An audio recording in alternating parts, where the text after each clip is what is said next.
Good afternoon, everyone, and welcome to our webinar about land referencing, surveys and land access. My name is Wenda and I'm an engagement manager at HS2. We'd like to thank you for taking the time to join us today. As you will understand, we are unable to hold large information events at the moment due to COVID-19, and we hope this webinar will help explain the different types of referencing activities and surveys we undertake. We also hope you'll be able to have an opportunity to ask any questions which you may have on these topics. During the webinar, you will hear from our team of specialists before we move into a question and answer session, where we will try and answer as many of your questions as time permits. Before I hand over to my colleague Nayan, I wanted to share some technical information. We don't anticipate any technical glitches today during our event. However, we wanted to provide some advice should you experience any connection issues. If your feed freezes, please wait for about 10 seconds as it will most likely correct itself. If this doesn't happen, use the leave button to exit the call and rejoin using the event link. You will be able to use the toggle at the bottom of your screen to rewind back to where you left the event. You can also use this functionality at any point during the call, should you need to pause for any reason.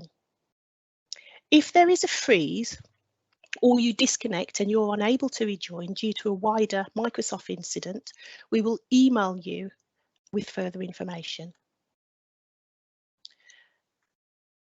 There is a question and answer and comment function which you should be able to find at the top of your screen. My colleague Kate will be keeping an eye on the questions that come through, and at the end of the session today she will ask the team here to answer as many of them as we have time to get through. Please note we will only be able to answer questions relating to the webinar today. We will not be able to answer individual questions on individual circumstances. If you need to do that, we will be able to help you via our help desk. If we get a lot of questions come in around the same topic, we'll group these together in order to avoid repeating ourselves. And if you have previously attended one of our local information events or drop-ins, you may be familiar with our next speaker who will talk through the purpose of today's session. Nayan, over to you. Thank you, Wenda. Good afternoon. My name is Nayan. I'm the Land Referencing and Land Access Lead at HS2.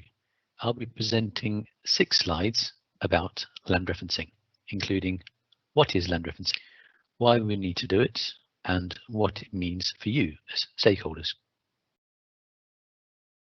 So, what is land referencing? Well, land referencing is the process of researching, validating, and collating property information relating to people and organisations who have a legal interest in land or property and the nature of that interest. You'll be aware that people have varying types of interests in land. This includes freehold interests, leaseholds, licenses, or they may have a right of way over the land. There are other interests registered in the land registry, including easements, shooting rights, or restrictive covenants. So land referencing is the method by which HS2 will capture all of these interests to better understand how the scheme will affect the landowners. You've been invited to this webinar as we believe you have an interest in land that is affected by HS2. What we want to consult with you is about the land and the interest and what it means for you. So why do we need to carry out land referencing?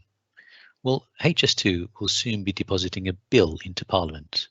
The purpose of the bill is to enable HS2 to build, operate and maintain the next section of the high-speed railway between Crewe and Manchester. As we're depositing this bill into Parliament, we also need to deposit various other statutory documents, one of which is the Book of Reference. The Book of Reference is effectively a snapshot in time of all the property interests as they relate to the proposed scheme. It contains a series of columns including plot numbers, a description of the land affected, the names of the owners, lessees and occupiers in the land. At the point the Book of Reference is lodged into Parliament, HS2 needs to demonstrate that we've complied with all of the parliamentary standing orders. This includes being able to demonstrate that we've made reasonable and diligent inquiries to determine who has an interest in the land. The purpose of doing this is so that people have the opportunity to be consulted and therefore are able to petition for or against the bill as it passes through the parliamentary process in the House of Lords and in the House of Commons. So, how do we carry out reasonable inquiries of owners in the Book of Reference? Well, there are effectively 3 stages of inquiry. We've already started to carry out desktop inquiries, such as reviewing land registry titles.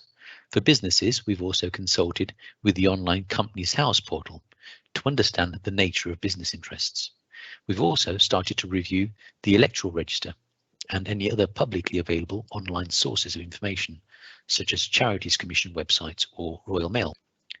Following desktop inquiries, we would normally also carry out on-site surveys and make door-to-door inquiries. We are currently doing this from a safe distance on public roads and footways. However, due to the current coronavirus pandemic, these surveys are limited.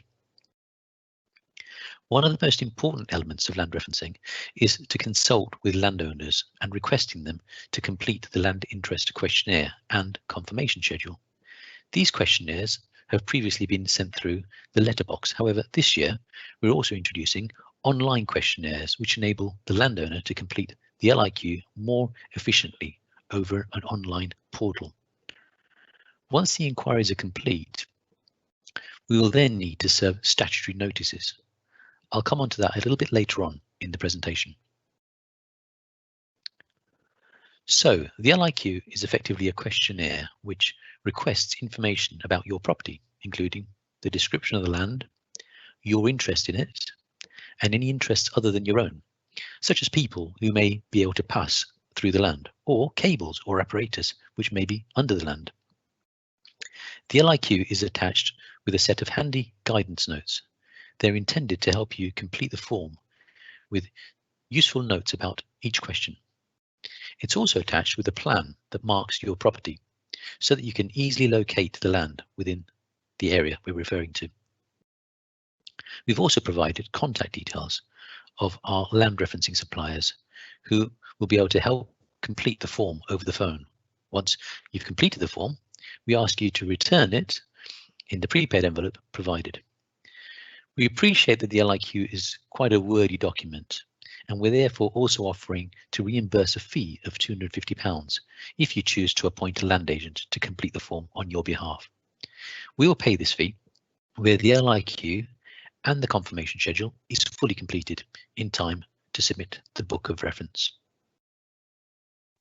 As we get closer to preparing the Book of Reference, we'll also send you a confirmation schedule to complete. This is effectively a very short summary schedule, which has collated all the property information using all the types of inquiries I've just discussed above. It summarizes this into a simple schedule of information that will be put into the Book of Reference. All you need to do is check the schedule.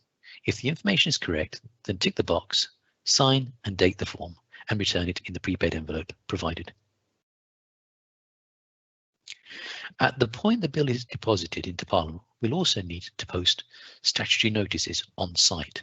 These are called Standing Order 12 notices. They're usually posted on street furniture, such as a lamppost. The notices are posted where we may have to stop up or divert a road or a footway or a public right-of-way. They'll be maintained for a period of 2 months after the bill is deposited. We'll then come back and remove the notices from the street furniture. We will be posting landowner notices to all people that are affected by the Book of Reference.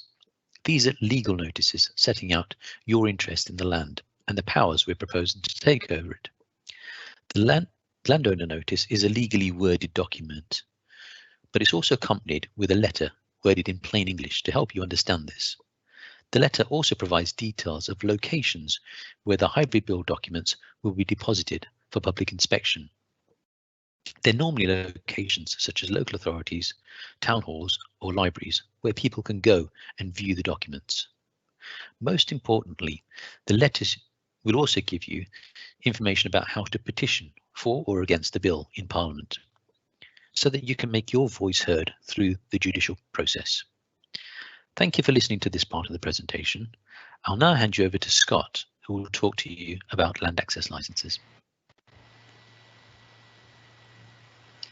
Hello, my name is Scott, and I am the Senior Land Access Officer for HS2. This part of the webinar will focus on the land access licenses. We will cover what is an access license, the differences between licenses, land access, the contractors and the process, and finally we will talk about the legal and financial support HS2 can offer. What is an access license? An access license is a personal document between HS2 and you, the land interest, to allow access to your land. These agreements give HS2 permission to complete surveys on your land. Different licenses allow different types of surveys. There are ecological, environmental and landscape surveys, geophysical and intrusive groundwork, underground monitoring installations, and noise surveys. Don't worry, if you need a license, we will send you one. There is a fee payable to landowners and tenants who sign up to the license. Ecologically rich areas may require many visits, but all access will be arranged and pre-agreed with the license holder prior to entry being taken. This slide shows a table outlining the main features of each of the licenses and the noticeable differences between them. Generally, most licenses last for 2 years. All licenses are independent of each other, so you may receive multiple licenses. This means that groundworks could not be done under a sound and vibration license. The most common licenses are the EAA and GI licenses. EAAs looks to access whole fields for survey, whereas the GI has specific areas it needs to target.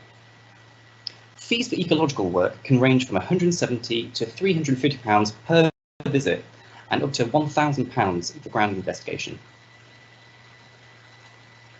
The Land Access Department at HS2 comprises of a small team who manages contractors and processes all of the payments under the license.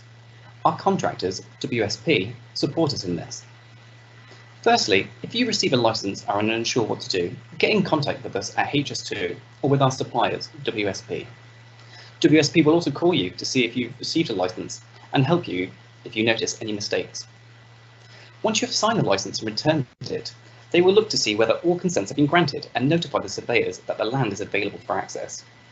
Next, specialised land access coordinators will call to arrange surveys on your land at a time that is convenient for you. Where there are intrusive works, we will support you through additional meetings and contact events. Once the visit and survey has been completed, the surveyors will document that they've been to your land and notify HS2 for payment. The timeframes for payments are outlined in each licence. Land agents are professionals who deal with licenses on behalf of a land interest. If you feel as if you would require legal support, there are provisions within each licence to appoint an agent to act on these matters on your behalf. These fees are capped and specific to each licence. There is no deviation from these standard fees, so make sure that you and your appointed land agent are aware of this. HS2 advises that you check the RICS website for a suitable professional. Land agents should be aware, where there is under the GI licence, that there are an additional 14 hours that can be claimed, and these are split into activities including pre-condition surveys, post-condition surveys, pre-commencement meetings, crop loss claims, and there is also a chance to inspect works midway. I'll now hand over to Andrew, who can talk to you more about why we need access.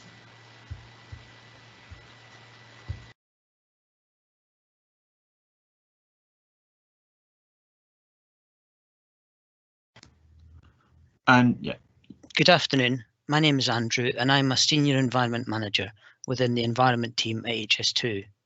My presentation will cover why we need to carry out survey, what type of surveys we would like to carry out, and who carries out the survey.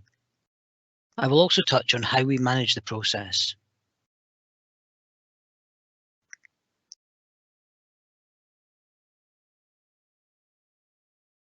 HS2 intends to seek permission from Parliament for the western leg of Phase 2B by way of a hybrid bill. The parliamentary standing orders require that the hybrid bill is supported by an environmental statement prepared in accordance with the Environmental Impact Assessment regulations. A key part of the process is the identification of an environmental baseline conditions and the assessment of potential effects on sensitive receptors. The environmental surveys allow us to build up an accurate picture of the baseline conditions. A precautionary approach has to be adopted where we are unable to undertake the surveys. In these circumstances, if the habitat is suitable, for example, if there are ponds, we have to assume that great crested newts will be present and provide adequate mitigation accordingly. This may result in more land being taken for mitigation than if we had a confirmed understanding of species present. How are the surveys undertaken? There are two key types of survey, non-intrusive and intrusive. Most HS2 surveys are non-intrusive. We observe, measure and take notes and photographs. We may need to take surface samples, for example soil. These surveys don't cause any significant disturbance to the environment or to land or property. However, they typically require access to a particular location or habitat, such as a woodland, rivers or streams, buildings for ecological species surveys such as bats, agricultural land and soil classification validation, and other assets like archaeological or historic sites. Who undertakes the survey? It is likely that the majority of surveys will be ecological, with surveyors gathering information on protected species and sensitive habitats. We also undertake survey to inform agriculture, landscape and visual, sound, noise and vibration, historic environment and transport assessments. All HS2 surveys are carried out by experienced specialist consultants. This should minimise any safety issues, environmental disruption and inconvenience. All fieldwork is undertaken under formal, safe operating procedures.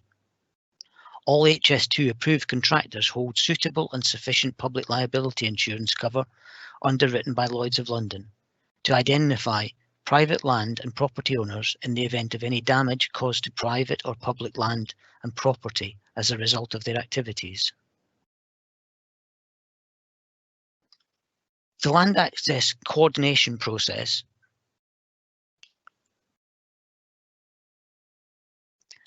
is to ensure that the survey process works as smoothly as possible. It is managed by a survey coordinator. The survey coordinator acts as an interface between the land access and survey teams and the landowner. They need to ensure that we have a license in place for the land that we would like to survey, that a risk assessment for the proposed survey has been undertaken, and that appropriate mitigation is in place for any risks that may have been highlighted. In accordance with the terms of the license, they also need to provide advance notice to the landowner that the survey is going to take place. In addition to undertaking survey, we will be contacting people who own or rent farmland that might be affected by HS2. These discussions will help us understand the potential effects on individual farms and will help us inform part of the environmental impact assessment for Phase 2B. The type of information we'll be looking to gather includes the size and location and use of the farm, type and size of agricultural and non-agricultural businesses based on the farm, potential impacts of HS2 on the structure and operation of the farm, potential options to reduce, avoid and manage impacts, although no commitment can be made at these meetings. A record of these discussions will be shared with each farm to check that the facts and subjects we have discussed have been correctly understood and recorded.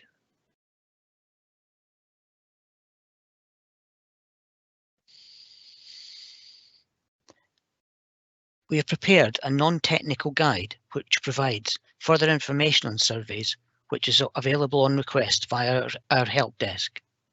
I will now hand over to Charles, who will provide information on the ground investigation process. Thank you, Andrew. Good afternoon, everyone. My name is Charles, and I'm an Agricultural Engagement Manager at HS2, and I'm here to talk to you about ground investigations. This is because, as well as our ecological surveys, which tell us about what's happening above ground, HS2 would also like to know a bit more about what's happening underneath the ground, upon which we want to build the railway. And so I'm here to talk to you about what ground investigations are, why HS2 needs to undertake them, what landowners can expect to see during those investigations, and finally, what support landowners can expect to receive from HS2 and our contractors throughout those investigations. So what are ground investigations and why does HS2 need to undertake them? Ground investigations are the process of examining the properties and behaviour of the soil and groundwater beneath the surface. And the reason HS2 needs to undertake ground investigation is because we need to collect as much information as we can about the condition of the ground upon which we want to build the railway.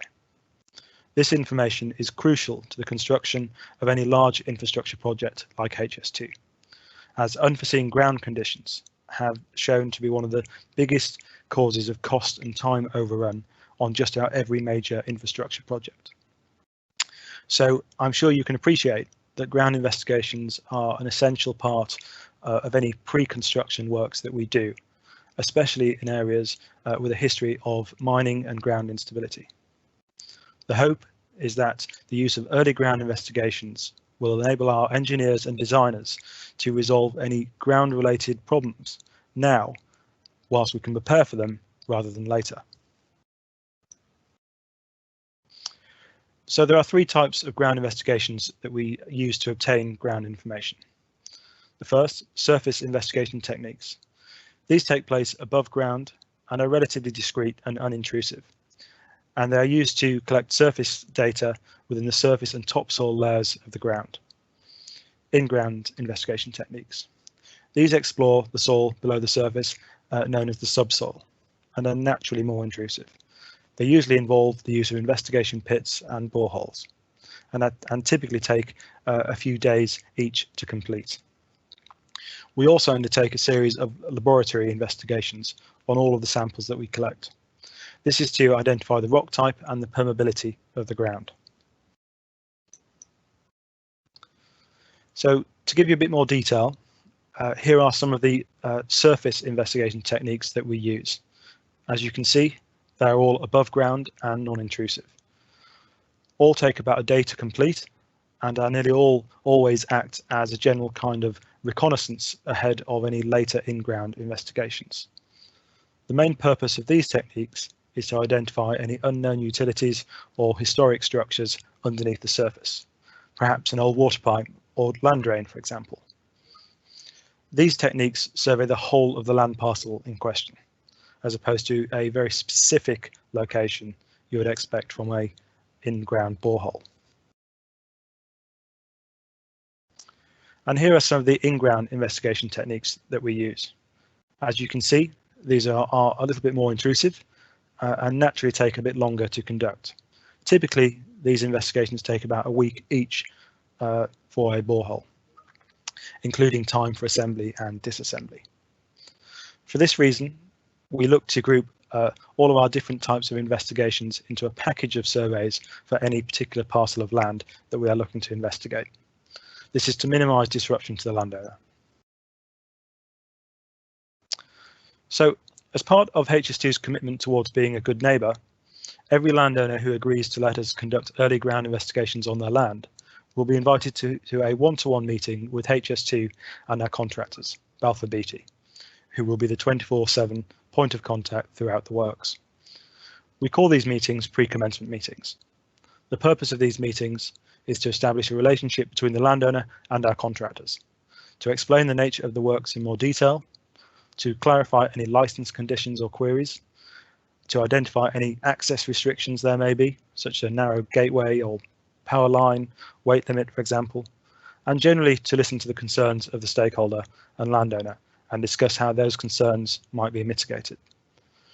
The overall aim of these meetings is to ensure that all parties all know what is happening and when, and everyone has the opportunity to ask any questions about those ground investigations. If you'd like to find out more about our ground investigation surveys, please don't hesitate to check HS2's website for our non-technical ground investigations guide. I would now like to hand over to Kate, who has been taking down some of your questions for us to answer. Kate, over to you. Thank you, Charles. So we will now move on to some questions. Firstly, I'd like to introduce you to our panel. So today we have with us Nayan, who is our land referencing and access lead, Scott, who is the land access licence specialist, Andrew, who covers environment, ecology and some of the ground investigations, survey works, Charles, who is engagement and ground investigations, and we welcome Cameron from the Department for Transport's policy team. So, as Wenda mentioned earlier, we'll try and cover as many questions as we can in the time that we have. So, without further ado, I'll start with the first question, and this is to Nayan. And this is, what is the function of WSP, as the land interest questionnaires come from them? And an addition to that, Nayan, is, do we have faith in their ability to carry out their role successfully? Thanks for that, Kate. So WSP are our land referencing supplier. They are effectively been appointed by HS2 and are working to provide all of the land referencing, land access and stakeholder engagement work streams for the HS2 project. You may see them on site in face-to-face conversations and meetings, but you may also see them at consultation events. Effectively, they provide all of the property information for the scheme. In terms of an assurance, if you like, of their ability to carry out land referencing, they have been our land referencing supplier for the Phase 1 scheme and also for the Phase 2A scheme. And so there is some experience there in terms of their ability to be able to carry out referencing. They are also appointed on 2 contracts on the Phase 2B scheme. I hope that helps. Thank you, Nayan. The next question is to Andrew, and that is, can clients receive a copy of the data that we glean from our survey work?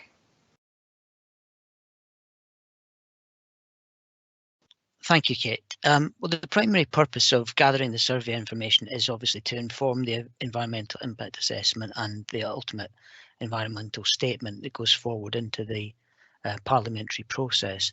But during the progress of our environmental statement being developed, we would give landowners a summary finding of the survey results, yes. I hope that answers the question. Thank you, Andrew.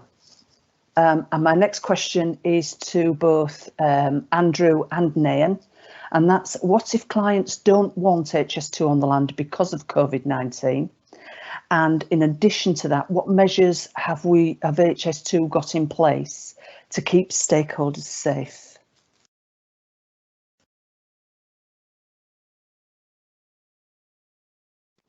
Thank you, Kate. Clearly, our primary function is to protect our workforce and anyone who's working for us in terms of a subcontractor, and we are take great recognition of the constraint that COVID has placed upon us. But we have in place a series of measures to ensure that the workforce and people whose land we're surveying are safe. And we have been undertaking surveys under those circumstances since I think it's around May we recommenced the survey effort, and so far it's been working well. Of course, if landowners don't want us to come onto their land, we would not do so. I'll pass over to Nayan. Thank you, Andrew. I think just to reiterate that point, that any surveys that are carried out on land, it would be at the with appointment with our surveyors. So we wouldn't want to enter onto any land without making an appointment prior to with the landowner, and there would be a series of questions asked by WSP just to ensure that the landowner and WSP as our surveyor or any other surveyor feels safe in the environment. We would always maintain a distance of 2 meters, and we would also ensure that we use all of the correct precautions to make sure that site is safe at all times. Thank you, Nan. We have another question from one of our attendees, and that is again for Nan in relation to access, which is there recompense for clients where HS2 needs access across their land to conduct surveys on another site? Thanks, Kate. So the licenses that we run are in relation to the license for the landowner or occupiers on that land. And so if there is the need for taking entry to third-party land from that land, we would always try to enter land from a road or footway or some other form directly to the land holding. However, if there are instances where we do need to take third-party land, it would be outside of the terms of that license, and it would be negotiated individually and separately outside of the license terms. Thanks for that, Nan. Got a couple of questions for Scott now in relation to the licenses. So the first question, Scott, is will you serve notices if landowners refuse access? Thanks, Kate. No, not necessarily. We are looking for voluntary access at the moment through the licenses. What we will do if we do require access in the future post-royal assent will be to serve Schedule 2s, and that's how we get access. Prior to submitting, getting royal assent, we would look to go under HPA potentially, or we also have section 54-55, which gives us the opportunity to enforce access. However, at the moment, we're not looking to enforce any entry at the moment, as we're still looking to explore access through the license. Hope that helps, Kate. Thanks, Scott. A further question on, sorry, so I'm just reading through the questions now at the moment. So do stakeholders have to sign an EAA license for the whole site, or can they specify the locations they are not willing to allow access on? And that's for Scott again. Oh, brilliant. It's a good question. Thanks, Kate. Ideally, when we ask for access across the land, we will incorporate the whole interest under the license. If, for whatever reason, you want to redact the amount of access on the land, that is well within your right to negotiate with HS2. However, if the land becomes so little that it's not worth surveying, we wouldn't enter into a license. So ideally, we ask for everything, but there are opportunities to minimise access where required. I hope that answers the question. Thank you. And then we have a follow-up question for Andrew from one of our attendees. Andrew, why not the full data and only the summary of the survey data?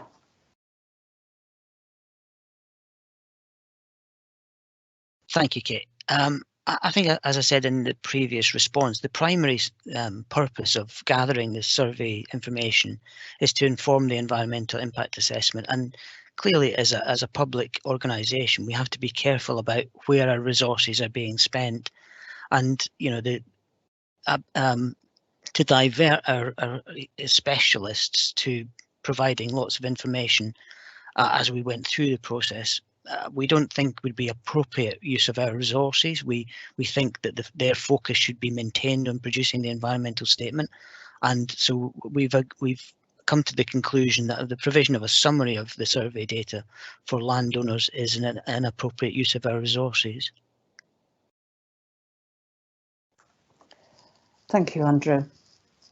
Another question, I think it's just an iteration, but for Andrew and Charles, can you confirm minimum lead-up time we will have between pre-entry meeting with Balfour Beatty and date of works entry, please?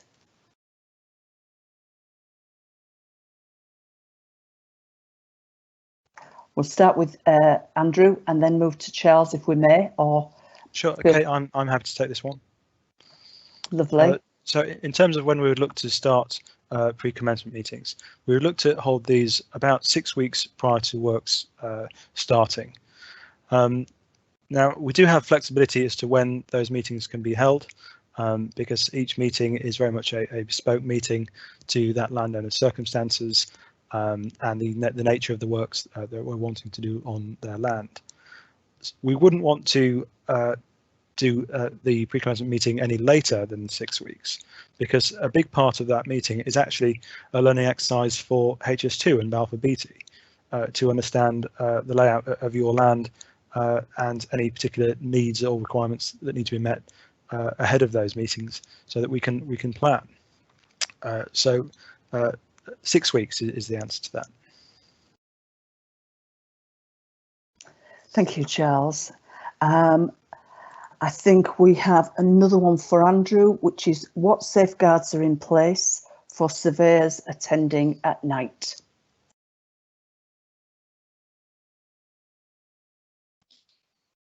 Thank you, Kate. In advance of undertaking any survey work, including daytime or nighttime, our survey teams will undertake a specific risk assessment, and that will take account of any risks that they might perceive would arise during a nighttime operation. So normal safeguards around partnering, having appropriate routes to get onto the site, escape routes should any incident occur, information about local hospitals, they would all inform the risk assessment and make sure that it was appropriate for nighttime operations. I hope that helps. Thank you. And a further question, Andrew, very popular today. How often will surveyors have to go back onto clients' land? We would undertake in the first instance what's called a scoping survey, which would identify what sort of habitats and species might be encountered within those habitats, and that scoping assessment or scoping survey will inform any future survey efforts. So if we found habitats that were likely to contain great crested newts or bat colonies, we would have to go back and undertake a number of visits to confirm the presence or absence of those species in those habitats. And we do have a field survey guide, which I mentioned in my presentation. It gives a summary of the likely number of visits per species, and that gives the information in there. I hope that answers the question. I can come in there as well regards to the ground investigations element. So if we are conducting a borehole on a landowner's land, after the works are finished, we would require pedestrian access approximately once a month for up to a year afterwards in order to monitor the groundwater level from that borehole. Thank you, Kate. Thank you, Charles. So I've got a question for Scott and then one for Nairn. I'll start with Scott. Scott, how long will clients wait for payments? Thanks, Kate. The payments are dependent on the license. So when you sign the license, it'll go to be validated, and if we can get all the consents for an area, then we will sign the license and we will pay for that signature within 30 days. Generally, as a department, we do it well within 30 days, but 30 days is outlined in the license. With regards to fees for surveys, this can take up to 3 months due to the high level of surveys that we get in and the volume of processing that we have to complete. Hope that helps, Kate.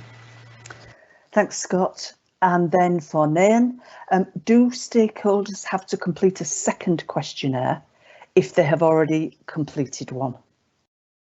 Okay, yeah, good question. If we tend to send out land interest questionnaires where there are many interests in the land. Potentially, you may have, for example, a charities commission, or it may just be a Mr. and Mrs. There are two different titles or two different interests registered in the title, and in which case you may have received two LIQs. It's not necessary to complete both LIQs where the nature of the interest remains the same. However, if the nature of the interests are different and it necessitates the need for a supplementary LIQ, then that would be the preferred method. However, in general, it's not necessary to complete more than one land interest questionnaire. And then my next question is for Charles, which is, what is HS2 doing to involve agents and land agents? Sure. Well, for sites that we've identified for ground investigations, known agents of those landowners will be contacted as well, to encourage them to contact their clients and support them through that process. We also are in communication with the CAV, who update their members regularly on any ground investigation works that are taking place in a particular area. Thanks, Charles. And it looks like this could be our final question, unless there are any more. But when are the GI surveys likely to take place in West Yorkshire? And that's a question for Andrew. I don't really want to duck the question, but I think it's one for Charles, really, about timing of the GI. Apologies. Sure. So my understanding is that we are not at this point actually planning the GI works for the western leg. We are currently focusing on GI works on the western leg. Sorry, it's the eastern leg that we've not actually started planning yet, but that would start looking to do that in the new year. Lovely, and I've got a question that's just come in, Charles. So second one for you. Sure. This attendee said, forgive me if I've missed this being answered already, but what are the dates for the current window of access for the 2B GI Works package? I'm perhaps not the best place to answer that. Scott, are you able to help when we plan the next package? My understanding is that they would be in the spring of next year. So at the earliest March time, with the pre-commencement meetings starting in January. Scott, would you like to add anything? I think Charles has covered it off pretty well there. Spring 21 is when work package 2B is currently anticipated. However, that will depend on a lot of factors, including where the government sees us in a few months' time. Lovely, thank you, Scott. And that seems to have brought us to the end of the questions for today. So I would now like to hand over to Wenda, who will close the session. Thank you.